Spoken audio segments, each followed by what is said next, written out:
మన పూర్వీకులు ఇచ్చిన ప్రతి వంట మెడిసిన్ ఒక సైంటిఫిక్ పద్ధతిలో పెట్టిందన్నమాట. కాంబినేషన్ తర్వాణి చారు ఒకసారి మీ జీవితంలో సంవత్సరానికి ఒకసారి తర్వాణి చారు తాగితే మీకు ఎప్పటికీ విటమిన్ డిఫిషియన్సీ ఉండదు. తర్వాణి చారు గంజితో పెడతారు, గంజి కడుగు అడితే పెడతారు. విటమిన్ B12 లోపమే ఉండదు లైఫ్లో. అలాగే సాంబార్ పెడతారు మీరు. బెల్లం ముక్క వేసేది ఎంతమంది? సాంబార్ మరి బెల్లం ముక్క వేసేది ఎంతమంది ఉన్నారు? ఎందుకు వేస్తారు? వీడియో అది చెప్పండి.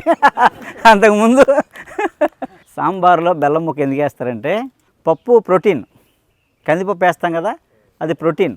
కూరగాయ ముక్కలన్నీ మినరల్స్ విటమిన్స్ కదా, ఇవి కలిసి మరుగుతుంటాయి. బెల్లం ముక్క వేస్తే ఇవన్నీ కాంబినేషన్ అవుతాయి, మెర్జ్ అయ్యి మెడిసిన్గా మారి బాడీకి అబ్జర్వ్ అవుతాయి. బెల్లం ముక్క వేయాలనుకోండి కిందకి వెళ్ళి ఎంత తిన్నా కాల్షియం డిఫిషియన్సీ ఉంటుంది, ఎంత తిన్నా ఐరన్ డిఫిషియన్సీ ఉంటుంది, ఎంత తిన్నా విటమిన్ డిఫిషియన్సీ ఉంటుంది. రోజు ట్యాబ్లెట్లు వేసుకోవాలి. ఎలాగని రాస్తారు ఇంత వాడతాం. ఇంత డబ్బాలు తెచ్చి పెట్టుకుంటాం. ఒక డబ్బాలు మానేసి కాల్షియం ట్యాబ్లెట్లు విటమిన్ ట్యాబ్లెట్లు డబ్బాలు పెట్టుకుని వేసుకుంటుంటాం.